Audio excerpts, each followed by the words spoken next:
Well, there's a lot of takeaways from last week around the football world in the Big Ten, and Indiana looks like a legitimate college football playoff contender. We talked that and a whole lot more on this Locked On crossover.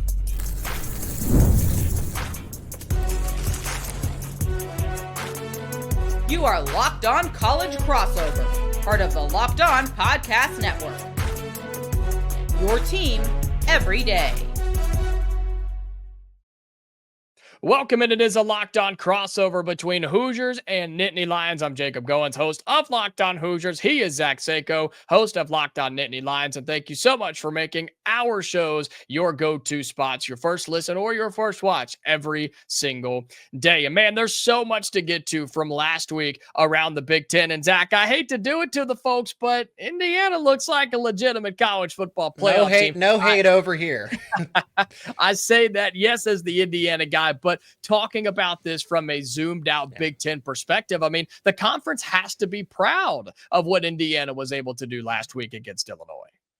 I mean, it's massive, and it's only one of the major consequences and storylines that we're going to get into last week to start off, and then all the games that we get to preview this week, right? There are more showdowns, but Indiana absolutely made a statement. A statement's an understatement, because 63-10 against a top team. I don't care that it was at Indiana, home field advantage and everything. Curt Cignetti continues to prove. I've always said that, hey, this guy's a top 10 coach. I'm not really buying a whole lot or selling a whole lot away from the fact that, hey, Notre Dame just beat them decisively. It wasn't a dominant victory. They just beat them decisively. That was a home game for the Fighting Irish. Oh, but that defines what Curt Cignetti is. That's his ceiling at Indiana. No, it's not. Especially with the resources and NIL and everything they devoted to him. Curt Cignetti is one of the best coaches in college football right now. I think more people are going to start to make the argument that, hey, especially when Penn State, Indiana rolls around respectively, who's a better head coach in that circumstance?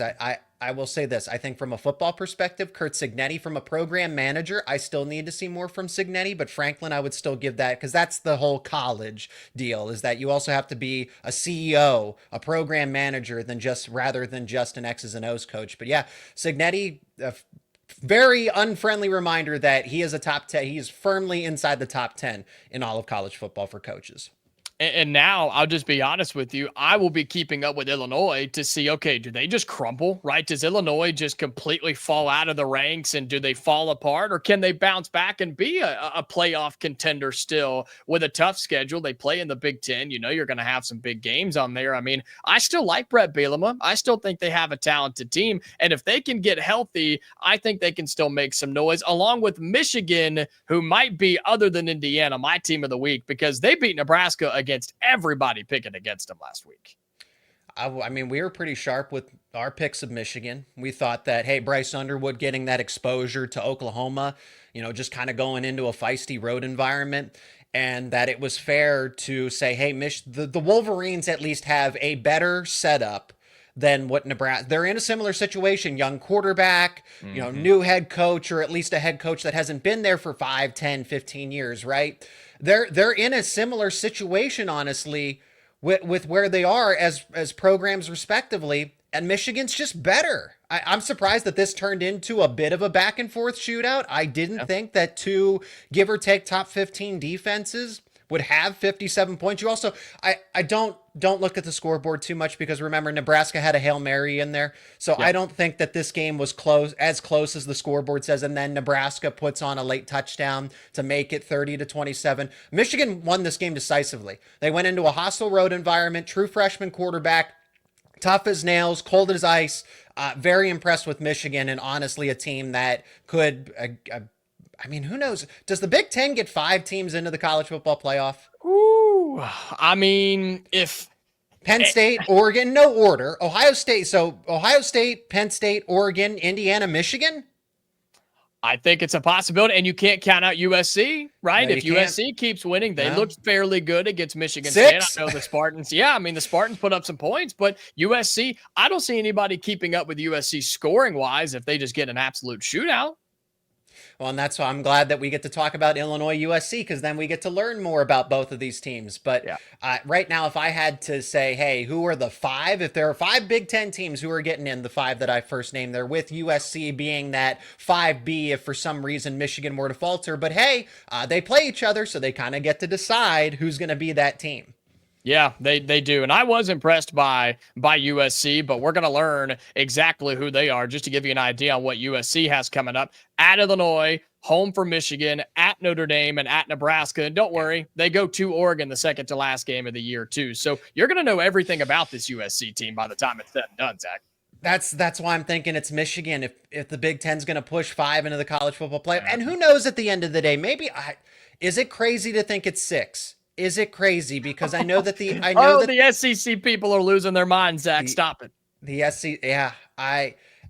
So you have the group of 5. You're going to have a Big 12 team. You have an ACC team. I mean, so then the SEC would have 3. So 5 is probably pushing the limit there if I'm doing a bit of math there. As much as I want to say 6, as much as I want to give props to the conference that we're in, yeah. 5 does seem a lot more likely than it does not. Let's just say that.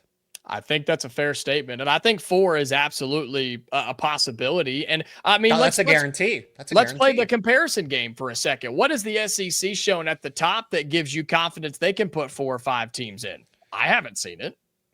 Well, again, it's going to be the attrition of, well, we're the SEC, so we play the best teams on any given week, and therefore we're going to suffer a couple losses here and there that we normally wouldn't in another situation. So that's kind of it. It's such a battle, it's such a cluster that the natural attrition of the SEC. So that's the argument there. And I guess, Big Ten people we'd probably say the same thing. At the end of the day, I think it's to where the ACC and the Big 12 are only going to get one representative in. You are never going to get multiple from either conference, and it's going to be a tug of war between the Big 10 and the SEC for who gets 5 and who gets 4, and vice versa. So you have your group of 6, your group of 5, your group of 6, one ACC, your conference champion, one Big 12 champion, and then the rest of the 2 conference champions for the Big 10 and the SEC, and then all those at-large bids. Man, the world is just not ready for the Big Ten to have 4, 5, 6. It's like LeBron when he went to Miami. Not 4, not 5, not 6. The world's not ready for the Big Ten to continue to run the sport of college football because they have won the last couple national championships. And so they're well on their way to doing it yet again because of teams like Indiana, Penn State, Ohio State, and beyond. The storylines are endless. We continue talking those here on a Locked On crossover of Hoosiers and Nittany Lions. Today's episode of Locked On Hoosiers is brought to you by Mazda's moving the game forward for those who believe it's not just about playing the game, it's about redefining it. There are moments that do more than put points on the board. They move crowds, they move culture, and keep moving the game forward. This week's moment that moved the game forward is D'Angelo Pons' punt block in return for a touchdown. You could also pick just the bounce back play from the defense. How about 7 sacks, right? For the Indiana defense, also had an interception in there as well. I mean, you really just got to do it all if you were this Indiana football team a week ago against Illinois, and you're going to have it this weekend against the Iowa Hawkeyes. And so you got to have moments that move you forward. You got to have moments that really change the game for you and your team, and you can do that as well by driving a Mazda. When you follow what moves you, the unexpected is only the beginning, and just like there's more to every highlight, there's more to a Mazda vehicle. Mazda, move and be moved. Today's episode of Locked On Hoosiers is brought to you by DoorDash. It's almost the weekend. Time to look back and crown this week's MVP on Who Delivered, powered by DoorDash. Just like you can win every Saturday with DoorDash Streaks, saving more every time that you order.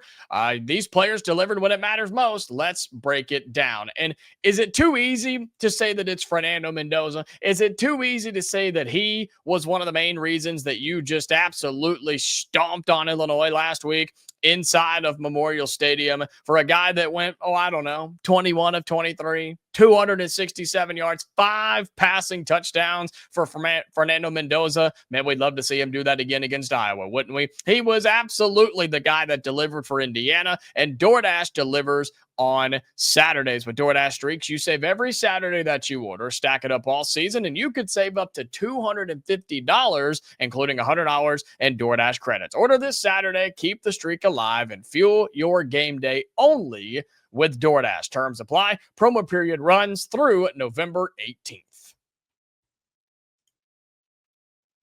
Today's episode of Locked On Hoosiers is brought to you by 5-Hour Energy. Caffeine just got a flavor upgrade. 5-Hour Energy shots deliver tasty caffeine in 17 bold flavors. Each 2-ounce shot packs the caffeine of a premium 12-ounce cup of coffee, plus B vitamins and nutrients with 0 sugar and 0 crashes. What I love most is how portable that they are. Big taste and a tiny shot. You can take it anywhere and get that boost when you need it. I'm not lying when I tell you, when I'm calling games or going to do my radio show or just working at the office or even working here at home, I have them everywhere, in my backpack, in my desk drawer. I keep them in my car. I always want one just in case for Friday night lights or maybe that Tuesday night basketball game or staying up late doing some podcasts for you. 5-Hour Energy shots are quick, they're easy, and I'm telling you, they really do give me the boost that I need. So enough with the boring, flavorless caffeine. It's time to give your caffeine a flavor upgrade with 5-Hour Energy shots. Get the favorite you love or be bold and try something new in store and online at www.5hourenergy.com or on Amazon today. All right, we continue on with a Locked On crossover. Hoosiers and Nittany Lions. I'm Jacob Goins of Locked On Hoosiers. He is Zach Seyko of Locked On Nittany Lions. And as we transition right from one week to the next, you have these teams at the top. You've got quarterbacks playing extremely good football. My guy, Fernando Mendoza, according to our friends at FanDuel, the Heisman favorite on the betting line, and I think he deserves it, honestly, just speaking truthfully. But is there a particular storyline or maybe even a player, coach, or program, Zach, that you're going to have your eyes on transitioning from one week to the next here? Yeah, I guess it's going to be, I mean, if we're talking from the Heisman angle, right, Jaden Mayava over at USC, that would be a favorable play there. Overall, you're looking at Indiana to kind of push past, okay, is this another fringe top 10 team? They sneak into the college football playoff, or are we talking about them as a true Big Ten title contender? Would they meet an Ohio State in the Big Ten championship? Would they get a rematch with Penn State in the Big Ten championship? Would they play in Oregon? Are they in that conversation of tier 1 of the Big Ten, or is it still, they're kind of the 1B, they get that at-large bid?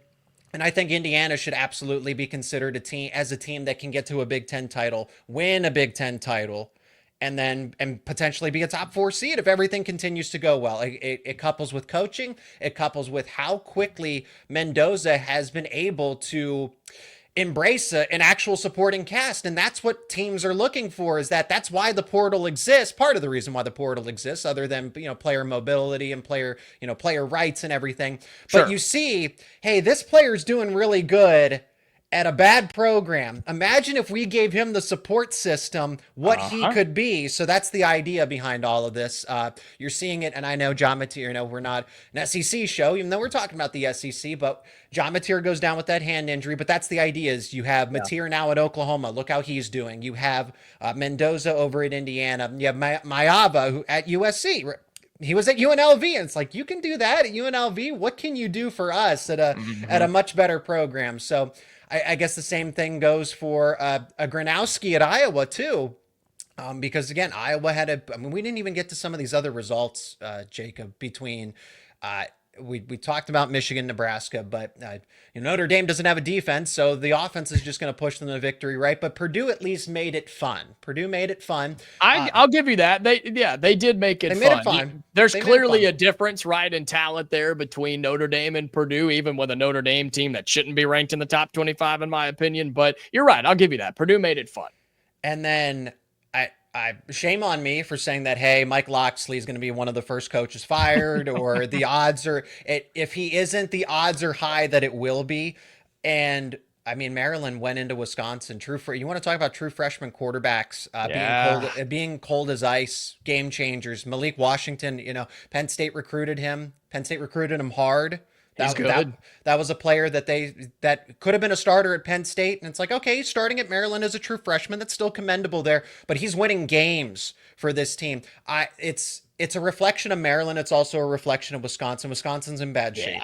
That was my next question. Is this more about Maryland being a good team or Wisconsin just being a dumpster? They're in terrible shape. And it's not. I will not blame Luke Fickell. Actually, I will blame the powers. I will blame the powers that be at Wisconsin. I don't think this is not a Luke Fickell problem. I don't think there are a lot of other coaches that could solve this. They are not willing to compete in terms of NIL, but also just the dollars it takes to go up in the football power complex, the resources, the stadium rebuilds. Illinois commits all this money to a stadium rebuild. Penn State's doing the same thing. Wisconsin is, at least at the moment, Indiana commits all this money to NIL and a coaching staff and things like that. I don't know that Wisconsin's ready to do that, or maybe they need another reminder that you have to keep up or you're going to get left behind. So I think Wisconsin now moves to this bottom tier where Northwestern, Purdue, you're in that boat. Oh, you're not in the middle trying to fight your way to the top. You're down at the bottom. Which is so wild to think about for a Wisconsin team that not all that long ago, Zach, was competing for New Year's Six Bowls every single year and Big Ten championship games. I don't think Paul Chryst would even be able to solve this. It's a systematic issue. It is not one man. It is not one person. And I hate it, but Luke Fickell's obviously going to be the one that gets the blame. He is the one getting the blame, and he ultimately will be the one that loses his job. And it will probably be this year there in Madison. And so lots of storylines from last week, but now we transition into what's coming up on the slate this week before we make all of our official picks in the final segment.